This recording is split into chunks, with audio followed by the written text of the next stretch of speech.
മുണ്ടക്കൈ ചൂരൽമല പുനരധിവാസത്തിനുള്ള ഭൂമി ഏറ്റെടുക്കൽ തടയില്ല. ഹാരിസൺസ് മലയാളം നൽകിയ അപ്പീൽ ഹൈക്കോടതി തള്ളി. ഇടക്കാല ഉത്തരവ് നൽകാൻ ഡിവിഷൻ ബെഞ്ച് വിസമ്മതിച്ചു. സാലി ചേരുന്നു. സാലി, എന്തായാലും ടൗൺഷിപ്പുമായി ബന്ധപ്പെട്ട കാര്യങ്ങൾ കൃത്യമായി തന്നെ മുന്നോട്ട് പോകുമെന്ന് ഉറപ്പിക്കാം. കോടതി എന്തൊക്കെയാണ് പറഞ്ഞത്?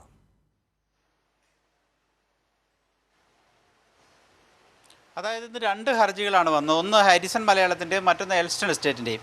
ഹാരിസൻ്റെയും എൽസ്റ്റൻ്റെയും രണ്ട് തരം കേസാണ്. കാരണം ഹാരിസൻ്റെ കാര്യത്തിൽ ഈ ഭൂമി ഏറ്റെടുക്കുന്നില്ല എന്ന് സർക്കാർ തത്വത്തിൽ തീരുമാനിച്ചിട്ടുണ്ട്. എൽസ്റ്റണിൽ മാത്രമാണ് താൽക്കാലത്തേക്ക് പുനരധിവാസം ആദ്യഘട്ടത്തിൽ നടപ്പാക്കുക. അപ്പോൾ ഈ രണ്ട് കൂട്ടരും ഒരേ ആവശ്യമായിരുന്നു. ഭൂമി ഏറ്റെടുക്കൽ സ്റ്റേ ചെയ്യണം, തടയണം, സർക്കാർ നടപടിയിൽ കോടതി ഇടപെടണം എന്നുള്ളതാണ് പ്രധാനപ്പെട്ട കാര്യം. സർക്കാരിന് ഏറ്റവും ആശ്വാസകരമായ കാര്യം, ഒരു ഇടപെടൽ നടത്താൻ കോടതി തയ്യാറായില്ല. ഒരു ഇടക്കാല ഉത്തരവുമില്ല, തുടർ നടപടികൾ സ്റ്റേയുമില്ല. അത് രണ്ട് കേസായിട്ട് പരിഗണിച്ചാൽ ഹാരിസൺ മലയാളത്തിൻ്റെ കാര്യത്തിൽ ഹാരിസൻ്റെ കാര്യം വന്നപ്പോൾ സർക്കാർ ഒരു കാര്യം പറഞ്ഞു, ഹാരിസൺ മലയാളത്തിൻ്റെ തോട്ടം ഇപ്പോൾ ഏറ്റെടുക്കാൻ ഉദ്ദേശിക്കുന്നില്ല, എൽസ്റ്റണിൽ മാത്രമാണ് ഇപ്പോൾ പുനരധിവാസം നടപ്പാക്കാൻ ഉദ്ദേശിക്കുന്നതെന്ന് സർക്കാർ കോടതി അറിയിച്ചപ്പോൾ കോടതി അത് ചൂണ്ടിക്കാട്ടിക്കൊണ്ട് ആ ഹർജി അങ്ങ് തീർപ്പാക്കി. ഒരു സ്റ്റേയും ഇല്ല, തുടർ നടപടികളൊന്നുമില്ല. രണ്ടാമത്തെ എൽസ്റ്റൺ എസ്റ്റേറ്റിൻ്റെ കാര്യം. അപ്പോൾ അത് എത്ര കോടി രൂപയാണ് ഇതിന് നിശ്ചയിച്ചിരിക്കുന്നതെന്ന് സർക്കാർ അഭിഭാഷകനോട് കോടതി ചോദിച്ചപ്പോൾ സർക്കാർ പറഞ്ഞത് 26 കോടി രൂപയാണ് നിശ്ചയിച്ചിരിക്കുന്നത്.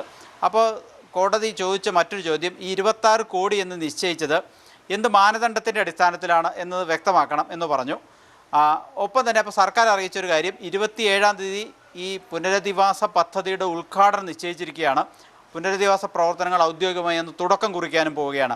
അപ്പോൾ അതുകൊണ്ട് കോടതി ഒരു ഇടപെടലും നടത്തരുതെന്നൊരു റിക്വസ്റ്റാണ് സർക്കാർ വെച്ചത്. അപ്പോൾ കോടതി ഒരു ഇടപെടലും നടത്തിയില്ല.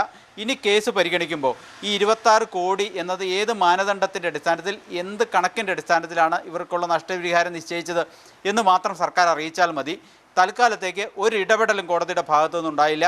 ഇപ്പം ഹാരിസൻ്റെ ഭൂമി ഏറ്റെടുക്കുന്നില്ല, എൽസ്റ്റൻ്റെ ഭൂമി ഏറ്റെടുക്കുന്നുണ്ട്. ആ ഏറ്റെടുക്കലുമായിട്ട് സർക്കാരിന് മുന്നോട്ട് പോകാം.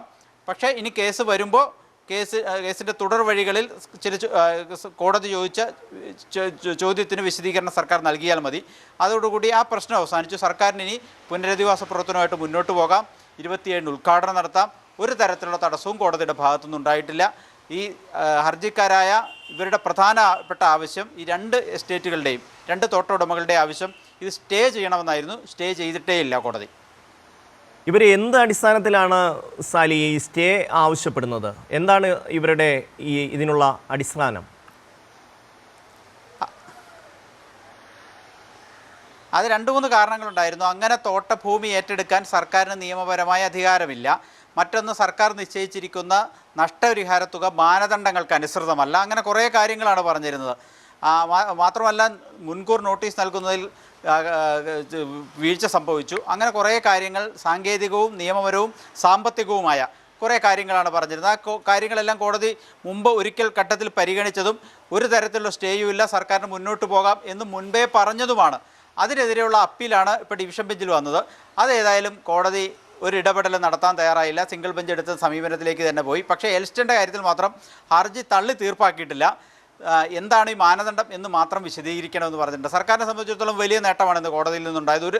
ഒരു തടസ്സവും ഇനി നിയമപരമായി സർക്കാരിന് ഭൂമി ഏറ്റെടുക്കുന്നതിനോ പുനരധിവാസ പ്രവർത്തനത്തിനോ ഇല്ല. നമുക്കൊക്കെ അറിയുന്നത് പോലെ സർക്കാർ പുനരധിവാസ പ്രവർത്തനത്തിനും മറ്റ് ഭൂമി ഏറ്റെടുത്തതിനെ തുടർന്ന് കുറച്ച് കാലതാമസം വന്നത് ഈ നിയമ പോരാട്ടത്തെ തുടർന്നായിരുന്നു. സിംഗിൾ ബെഞ്ച് കുറേ നാൾ ഈ കേസ് കേട്ടതാണ്. അപ്പോൾ സർക്കാരിന് തുടർ നടപടികൾ മുന്നോട്ട് പോകാൻ കഴിയാത്തൊരു സാഹചര്യം ഉണ്ടായിരുന്നു. അത് തന്നെ ചൂണ്ടിക്കാട്ടി ഒരു ഘട്ടത്തിൽ അഡ്വക്കേറ്റ് ജനറൽ നേരിട്ട് സിംഗിൾ ബെഞ്ചിൻ്റെ മുമ്പാകെ ഹാജരായിട്ടാണ് പെട്ടെന്ന് കേൾക്കണം, അവിടെ ക്രൈസിസ് ആണ് എന്ന് പറഞ്ഞപ്പോൾ പിറ്റേന്ന് തന്നെ പോസ്റ്റ് ചെയ്ത് അന്ന് തന്നെ കോടതി തള്ളിക്കൊടുക്കുകയുണ്ടായത്. ഇപ്പോൾ അതിനെതിരെ ഡിവിഷൻ ബെഞ്ചിൽ വന്നു. ഡിവിഷൻ ബെഞ്ചും സമാനമായ നിലപാട് തന്നെയാണ് എടുത്തിരിക്കുന്നത്. ഒരു തരത്തിലും സർക്കാർ നടത്തുന്ന പുനരധിവാസ പ്രവർത്തനത്തെ തടസ്സപ്പെടുത്താനോ ഇടപെടാനോ തയ്യാറല്ല എന്ന് ഹൈക്കോടതി ഇപ്പോൾ അസന്നിഗ്ധമായി പ്രഖ്യാപിച്ചിരിക്കുന്നു എന്ന് തന്നെ പറയാം. തീർച്ചയായും സാലി, ടൗൺഷിപ്പുമായി ബന്ധപ്പെട്ട കാര്യങ്ങളുമായി സർക്കാരിന് മുന്നോട്ട് പോകാം. കോടതിയുടെ ഒരു ഇടപെടലും ഇക്കാര്യത്തിൽ ഉണ്ടാവുകയില്ല. സാലിയാണ് വിവരങ്ങൾ നൽകിയത്.